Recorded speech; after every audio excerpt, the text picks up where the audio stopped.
Hey everybody, welcome to Mushroom Wonderland. Me and my dog Gunner, we're gonna go walking in this forest, see what kind of mushrooms are growing trailside. And on this video, I'm doing it a little different. This is gonna be a continuous shot, so no edits. I'm just gonna tell you what I come upon as I come upon it. Welcome to Mushroom Wonderland.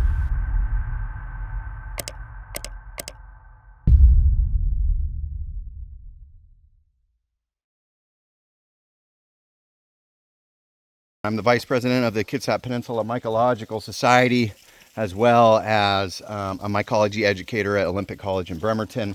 And I've been a mushroom enthusiast for over 30 years. And so today, it is a beautiful day here in the Northwest. I'm in this large conifer forest out here, a lot of Douglas fir, western hemlock. There are sections down below of hardwoods like red alder and big leaf maple. And so this trail will take us through that habitat as well. Right here, beautiful babbling streams coming down the hills. So this is on the edge of the Hood Canal in western Washington. And it's a beautiful area. This is where I call home, and this is Mushroom Wonderland, pretty much. So I'm gonna flip the camera around and we're just gonna go for a walk into this forest, and I'm gonna try to not do any edits and just a continuous walk. So kick back, relax, and I'll talk about the mushrooms as we come upon them. So thanks for joining. Make sure to hit subscribe, and let's get walking. And like immediately right here in front of me, we have a type of Suillus. So this one has this yellow spongy surface underneath here. This one I believe is the Suillus brevipes, or the short-footed Suillus. These are all edible. All of these yellow pored bolete type mushrooms. You know, it has that scraggly looking margin. That's called an appendiculate margin. This one's actually a little tomentose. I don't know. We could call it Suillus lakei. Sometimes it's hard to tell with these because environmental factors can change them, but you know, there's a nice little fruiting of them here. Super duper common. They hook up with a lot of trees, ectomycorrhizal mushrooms. And then right here I see a parasite of the Suillus growing right under this fern. This one really common this year. The Gomphidius subroseus has this yellow stipe base, very viscid or slimy cap, floccose white stipe, and then it has this clear gelatinous pellicle that attaches the cap to the stipe. So this Gomphidius is actually living on the mycelium of the Suillus. So there's a lot going on underground here. This mushroom decided it's gonna give up its relationship with the plants and just become a parasite. So it doesn't give back to the Suillus, it just takes. But Suillus is so powerful, so strong. There's more Gomphidius. Suillus is just so strong and so able that it has plenty of different things that attack it, other fungi that parasitize it, but it does fine.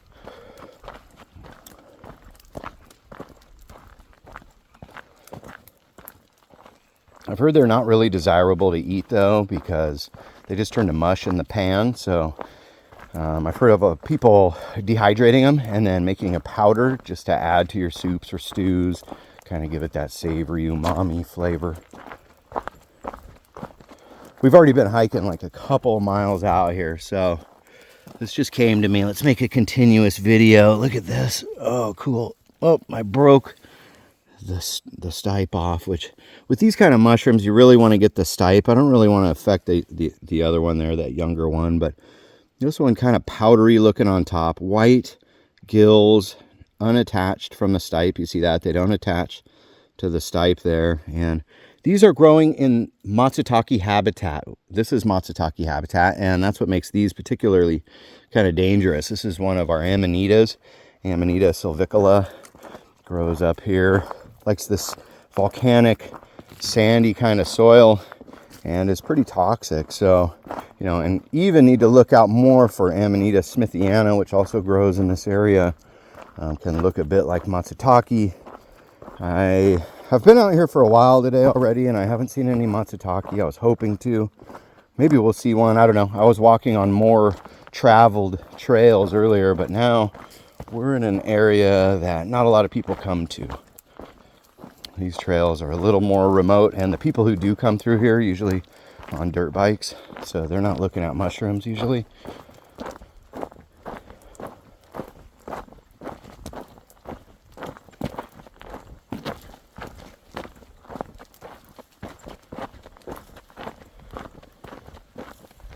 Very beautiful out here today. We've had a great beginning of our mushroom season. It had like late summer rains, which really moisturized everything. Got a lot of fungi growing. And then, you know, a lot of sunny days too. What do we got here? This real tomentose fella. Look at that, another Suillus. Wow, look at how elongated those pores are. Suillus lakei. This one's edible as well. All these Suilluses are. They have these big pores, yellow sponge surface with these really big pores. This one's very tomentose. Has a lot of like fibrous hair-like things on the cap. And another victim of Gomphidius. Gomphidius will attack those as well. So usually wherever you find Suillus lakei, within arm's reach, you're going to find a Suillus. Or I mean a Gomphidius.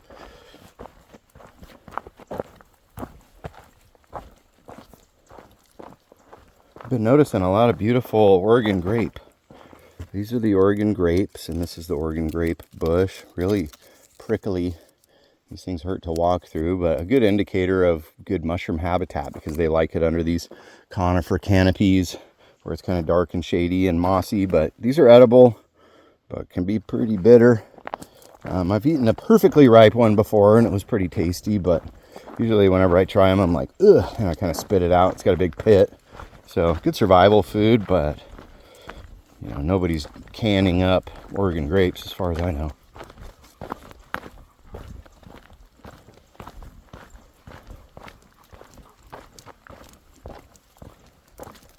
These are another good indicator of good mushroom habitat is the western sword fern. These are large, evergreen, and they have spores, so kind of unique for plants. These have spores that have been used traditionally by indigenous people as medicine. You can rub it into your wound or make a poultice.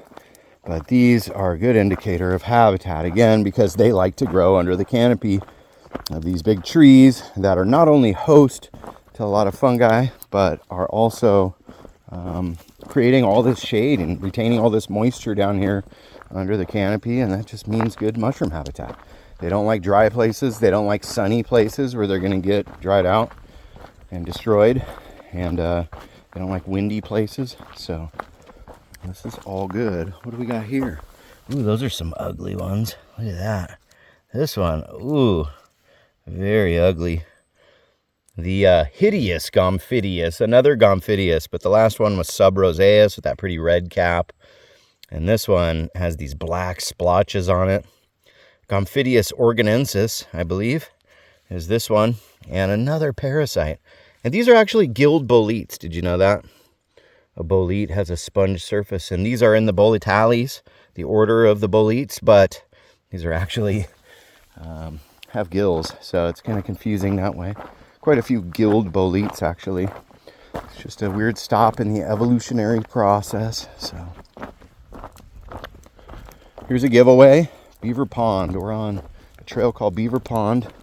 Oh, look at that. Big, beautiful purple Russula. And so these guys. Nice purple Russula. Nice blushing on the stipe like that. You see that? And if I scratch it, it kind of leaves this yellowish ochre staining usually. Big genus of mushrooms. Over 100 different Russulas here in the Pacific Northwest. But this one I believe to be our Pacific Northwest shrimp brittlegill or the shrimp Russula, Russula olympiana. They're just fruiting like crazy this year, and you can, once you determine it's a Russula, and you could do that by confirming it has very brittle gills that flake away easily, or the stem will snap kind of like chalk. And once you determine it's a Russula, you can try a little nibble on the edge of the cap. And if it's mild, then it's a decent edible. And I'm sure this one is. It's got that blushing, that ochre. There it is. The camera sometimes doesn't want to focus on mushrooms. It thinks that it's not what I'm trying to look at. But yellow tan colored, wine burgundy colored cap. And some of these, you do that nibble spit test. They're actually really tasty. I'm sure this one is, and it's pretty young. Unfortunately, I don't have a basket with me today. Just purely on a scouting mission. So I'm tossing that one into the bushes. But I'm out here scouting, just checking to see what's out here. Another Russula. Here we come to this beautiful spot in the woods.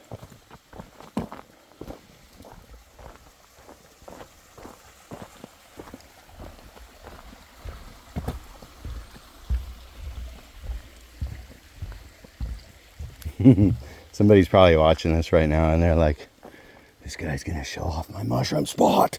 That's my spot. Look at that. Amanita. Got these white patches of veil remnant. So look, it kind of was an egg in the structure called a vulva. And the mushroom essentially burst out of that egg.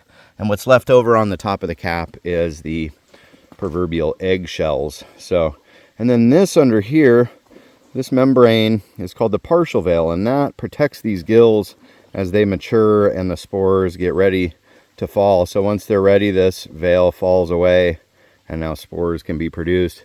This one, toxic. We'll call it Amanita gemata group. A lot of these different kind of like tan colored Amanitas that are toxic. They don't really contain anything that, you know, people want to eat. You can detoxify them, I guess, but we'll just call them toxic for this sake. And yeah, I uprooted it. It's probably not going to grow anymore, but the cap will open and it will continue to drop spores. Here's another one. And oh, right here, getting kind of stepped on is the sweetbread mushroom, or Clitopolis prunulus, another common one growing this year. You getting the zoomies, boy? You getting excited out here because it's so cool? More Suillus growing right down there. Gunner's getting a little excited. He likes this forest.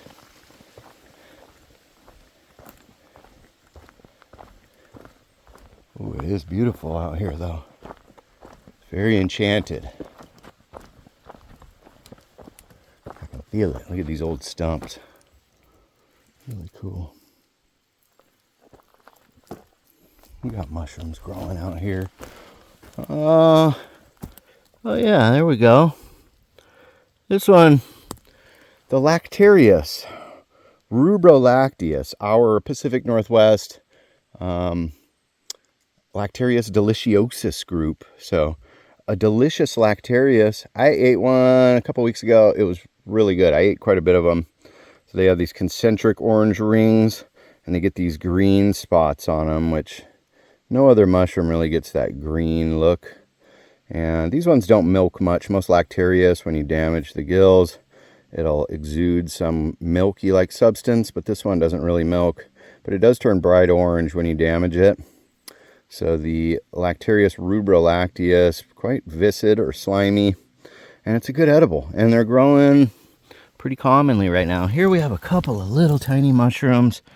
Obviously no good for eating, little things like this. Let me try to get a hold of one of these. You know, it's fun to... Wow, these guys are really slimy. Wow, those are awesome. Look at that. Look at those gills, so widely spaced. Very viscid stipes. Come on, mushroom experts, speak up. I don't know this one. That is really cool. Next to some really tiny Mycena right there. And then I see a purple mushroom right here.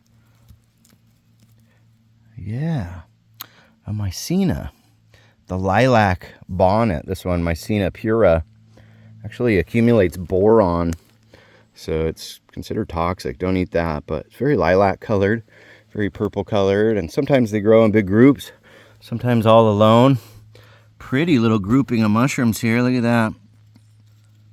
Don't overlook the tiny mushrooms. You know, sometimes they're beautiful.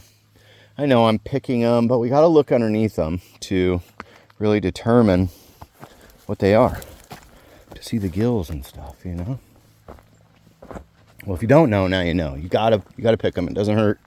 Doesn't hurt anything. Look, big Russula. Russula olympiana again. I'm sure these are our shrimp Russula. Good eating. You know, and I thought about a question yesterday. You know, they're convex like that, and oftentimes after rain, you'll see them filled with water. And it makes me wonder why. Like, what advantage is that? Are they collecting rainwater? If so, that's kind of cool. But I'm not really sure why. Are they using that water to help facilitate fruiting body growth, you know? Tough to know. What do we got here? Oh, look at this. Pacific golden chanterelles. Cool. So I have entered a part of the forest that hasn't been ravaged by everyone. There's your Pacific golden chanterelle. A nice little bunch of them in here. Quite a few of them growing in this little spot. Another one. And you see these little guys back here. But yeah, probably the most sought after edible mushroom here in the PNW. I see them all in there. Really nice. And then as I was looking at those, I glanced up here and I think I see its close relative. Look at this. White chanterelles. So this one is known as Cantharellus formosus, the beautiful drinking cup, the golden chanterelle, and this one is the big hefty Cantharellus subalbitus, the white chanterelle. There they are side by side. Look how much more substantial the white one is. They get really chunky. Look at those. So these would be great to collect. Really sought after edible mushrooms. Big fruiting of the white ones right here and the gold ones right there. So if you know this spot, ding, ding, ding, I'm giving you clues. Look at that, more big golden chanterelles. So cool, yeah, mushroom season is really swinging right now in the PNW for sure. And you know, I'm gonna leave those ones behind here, and maybe somebody else will grab them. I do have a backpack on, but I don't think I want to stop this video. I said it would be continuous, and that's what we're doing. I hope I haven't lost too many people. You know, if you want to take a nap, just let me lull you to sleep with my constant rambling. That's fine. Or maybe you want me to shut up and just enjoy the scenery out here. Put that in the comments, you know. Maybe be polite. I'm a little bit sensitive. Just kidding. But yeah, I want to know what you guys want, you know. Sometimes I like to just space out and just have like a video going in the background. And maybe this kind of video is perfect for that.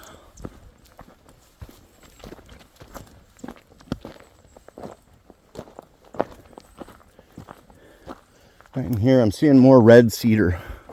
There's some woodpeckers playing tag over here.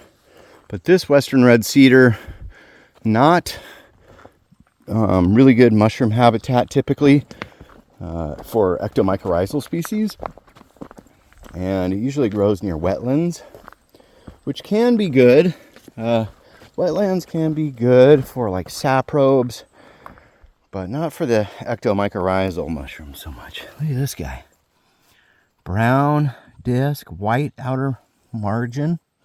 And when I flip it over, I'm going to pull this up, and those gills kind of have an orange sort of rusty color, and that tells me right away this one is a Cortinarius, a large genus of mushrooms that are typically inedible, so uninteresting to a lot of people, but there are certain people who just study this genus, you know, and there's a lot to be learned, a lot of different sections, and it's constantly changing.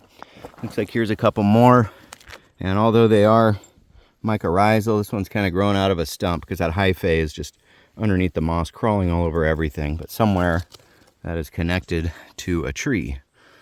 So there's your Cortinarius. You can see those rusty colored gills. That's just loaded with spores. And I'm not sure on the species here. Lots of species, like I said, right here. Xeromphalina, these little dark gold colored mushrooms that are growing on wood everywhere right now. Dark stipe, you see that real dark stipe, and they're pretty tough. They're pretty tough mushrooms as I drop that one, but the stipe is pretty dang tough. And Xeromphalina, decurrent gills, dark stipe, convex, roughly margin or undulating margin, wood loving on conifer, inedible. Leave them behind. Let's keep going. That was weird. All right, more Gomphidius. So wouldn't be surprised to see Suillus right here.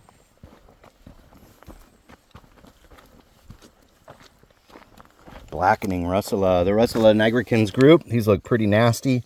You probably wouldn't be compelled to eat those because they do look gross, but if you are compelled, just resist. Resist the urge to eat these things because they are kind of unknown edibility, and there's some in Japan that are actually deadly from what I've heard. So those big brown black slimy Russulas, do your best to just pass those up, you know. They are cool though. They get these parasitic little mushrooms that grow off of them called parasitic powder caps or Astrophora lycoportoides, and they're out like crazy this year. Look at that. That's really cool. This little Zero camelus is like totally upturned. Oh, I guess that's probably a Suillus. Hard to tell at this point because it's so blown out and old. But that thing is strange. Morphology, really cool. Could look like Gastrobolitus, but I don't think we have those this low. I'm only a few hundred feet above sea level. Lactarius deliciosus group down there. We already looked at them. It's a cool mushroom.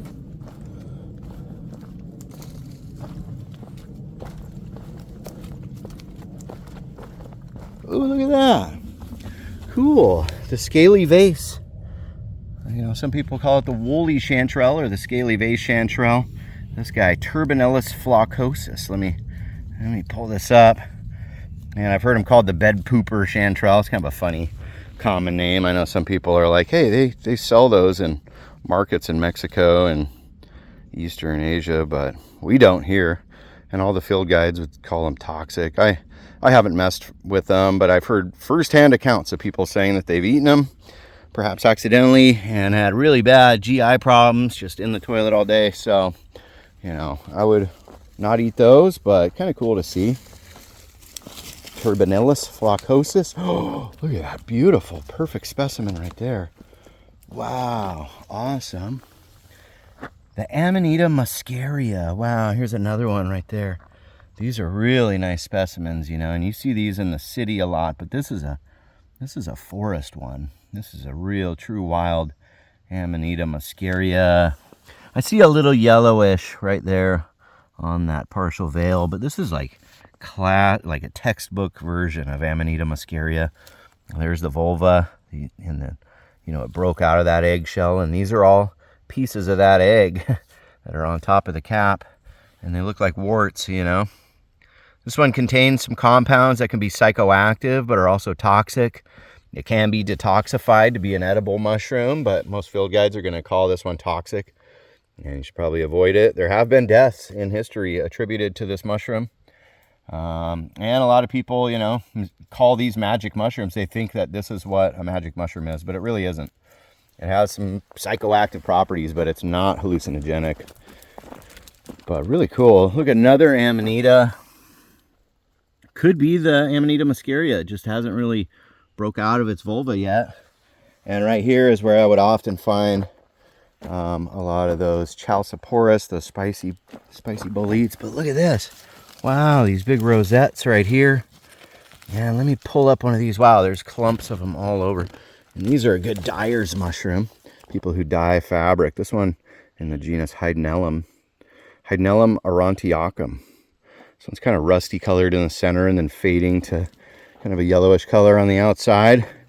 And yeah, good dyer's mushroom, but very woody, very tough. Couldn't eat this, nor would you want to. You know, it'd be kind of like trying to eat a pine cone or something. You could do it. It's probably not toxic, but why, you know? But, you know, you collect these up and dyer, you know, people who dye with wool or silk, they love these mushrooms. So I'm going to leave it here, though. Hydnellum aurantiacum. That was a big fruiting of them. I know some dyer people that would be, like, super excited about that. Right there, another Suillus lakei. Very tomentose. Kind of sun-faded here on the edge of this pond. One day I was walking down this pond silently, and there was a huge beaver. Like, it was like as big as Gunner. Maybe not quite that big, but it was sitting up in the trail on its butt with its hands up like in the air. I mean, it looked like an animatronic. It scared me to death. I was like, oh my God, what is that? It looked at me, had its big yellow teeth, and then it kind of slowly walked down to the pond. It wasn't too worried about me, probably because it was a humongous monster. Seriously, that was a scary beaver. Just saying. You ever seen a big brown beaver in the middle of a trail like that? It'll surprise you. Anyways, that got weird. Let's just walk for a minute. I said I wasn't going to say anything stupid, but there we went. Good boy. Gunner's doing good. Overcoming that tendinitis. We've been using that Cosequin. No, that's not a sponsor of the video. Just saying. He's been very happy to be on the trails lately. And his limp is almost gone. So, really cool. Look at that there. Super indistinct little Brahma. Oh, look at that. A golden chanterelle. Just growing right on the side of the trail. Sometimes they don't look like chanterelles. This kind of look like a regular just cap and stem mushroom. But that one is certainly a chanterelle. I can tell because of those decurrent veins under there. Those like false gills that are running down the stipe. Baby Cantharellus formosus. See some slimy, slippery jacks or Suillus down there. Yeah, chanterelles can be found just right on the side of the trail. Great season for chanterelles, I'm just saying. Get out here, keep your eye open for that orange color. And they're out here for sure.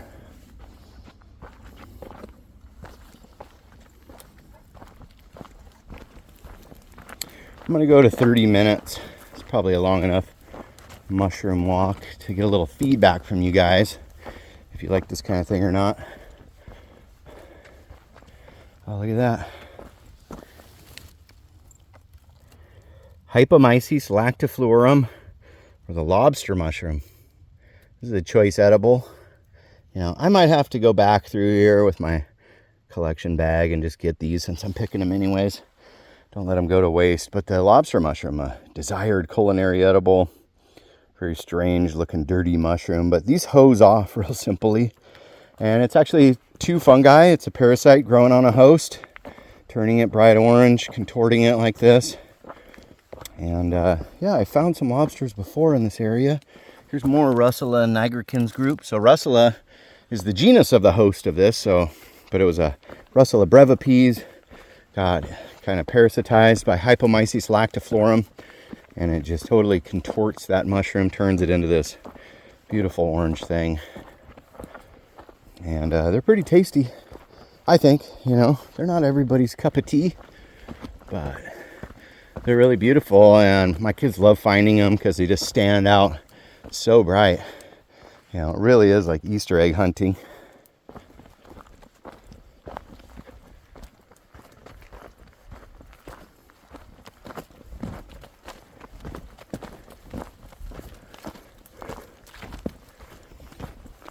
Beautiful day for a hike. Middle of October right now. And I am Green Mountain State Forest. Whoa, look at that. Cool. Armillaria, or the honey mushroom. That one looks like it's being parasitized by another fungi, but here's some young Armillaria, young honey mushrooms. They always have these whiskers on top of the cap. These ones are closed up, and they're edible. I think that they're good, but a lot of people say use caution because they cause some GI upset in some people. But I've eaten them. You know, start with a small amount just to make sure you're not allergic or something. But I thought they were pretty tasty, but not a big fruiting there, but that's kind of what your honey mushroom looks like.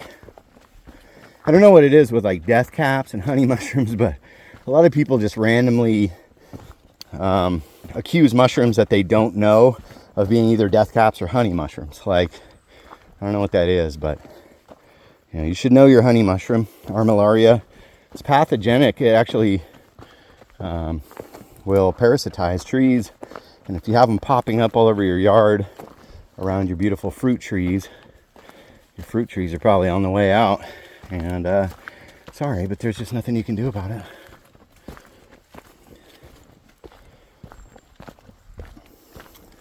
Years ago, right in this area, I found a lot of lobster mushrooms.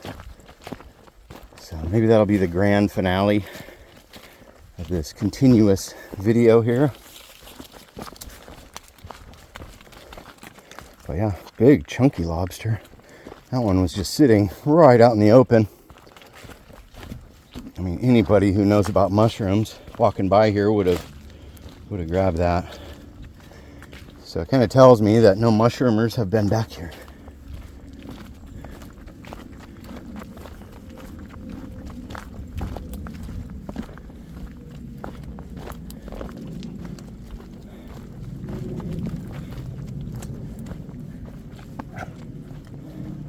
seeing lots of little brown mushrooms here, but there literally are thousands of different little brown mushrooms. And I don't know if y'all want to hear me talk about them very much, but right here, a Ramaria species, or a coral mushroom, you see that? Also, you know, hundreds of species of these. Some of them require microscopy or DNA to determine their exact species. So some of them will give you really bad diarrhea, and some of them are tasty, good edibles. I don't know the difference, so I just leave them alone pretty much all together. There's a spring one that comes out in the mountains on the east side of the Cascades with morels that I can fairly certainly assume is a species that I'm familiar with, and I will occasionally eat that one, but otherwise, yeah, I have a tendency just to leave them alone.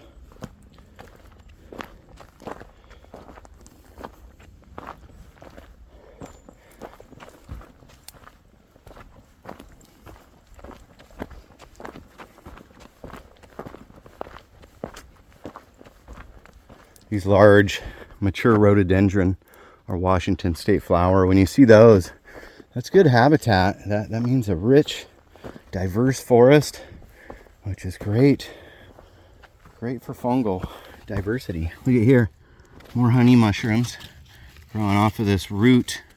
So this root is being parasitized within it, and then this is just kind of growing out on the edge.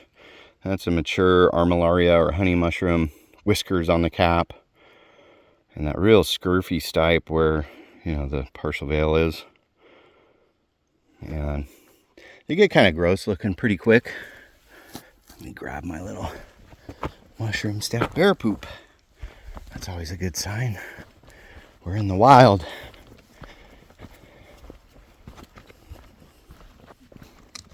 What do I see down here? Trying to pop up here through the bushes. Oh man, that's a boring looking mushroom, isn't it?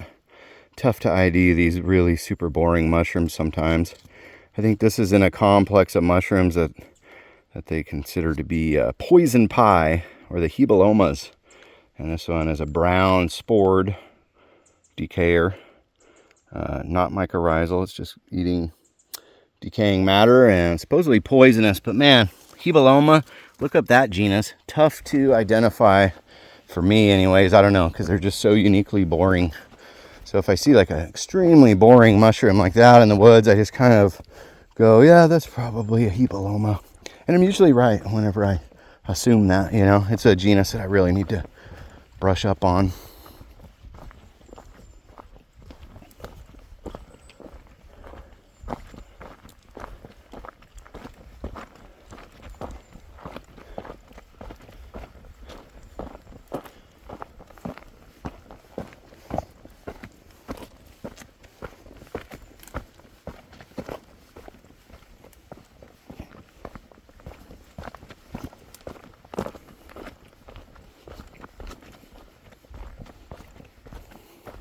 Wow, large sweetbread mushroom, Clitopulus prunulus. It's kind of cloudy looking on top. Could look a bit like the deadly Clitosope rivulosa, but Clitosope rivulosa going to have white spores, and this one is going to have pink spores. So yeah, it looks like that, kind of lobed, irregular, decurrent, white grayish color, and they smell like cucumber. They really do. Or wet flower. That smell is called farinaceous, and they really smell like it. Look at here, the host of the lobster mushroom, Russula brevipees. So here's your Russula brevipees. This is an unparasitized mushroom, and then a secondary fungal parasite will come along sometimes and parasitize it, probably on the mycelial level, and contort this and turn it into this. So this is the same mushroom, but this one has a parasite on it, and that's what makes us really desire these, is that parasite that turns it orange. So these are still edible, and they like them in Russia. Look how much bigger the cap is than the stipe. That's how you know Russula brevipees. Very common, not sought after mushroom here in the States. They do eat them in Russia. They pickle them in salt and stuff, but when they turn into a lobster, then all of a sudden we're like, ooh, I like those. But But I've heard of blindfolded taste tests where people said that the unparasitized Russula brevipees was actually better than the lobster mushroom. So it'd be interesting to conduct that survey myself. We do eat with our eyes a little bit though, so this area known to be a lobster mushroom patch. And here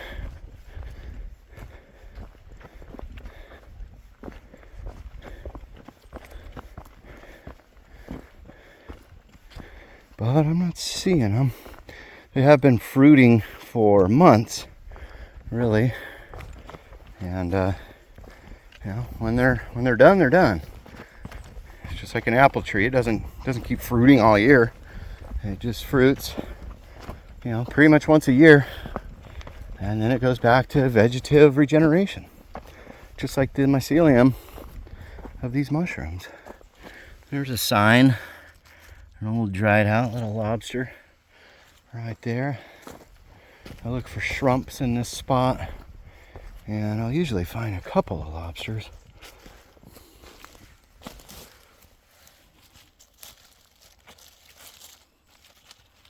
There's one. You see any more shrumps? Here, lobby. I know some of you like that. I call the mushrooms, try to call them to me. But, you know, you guys probably don't want to see me just stumbling around in the bushes looking for shrumps. So I'm going to get on with my day. I'm going to have a little quiet time and just walk with the dog and not bore you guys anymore. So thanks for hanging in there for this continuous video. Hopefully that was inspiring or educational. Maybe you learned something. We didn't get too in depth about any of these species, but kind of a fun exercise just to go into the woods and try to not do the edit cuts. I want to show you that how many mushrooms are out here, and that you can get to know them all, you know, pretty much. I mean, I know the vagaries of some of them, but a lot of them I recognize, and it's always a pleasure to walk in the woods when there's things like all these mushrooms to look at. It just adds a whole nother layer of a nature walk. So thanks for joining. Make sure to hit subscribe. You can go to mushroom-wonderland.com. Get some merch, help support me and Gunner. And until the next one, much love, everyone. Peace out.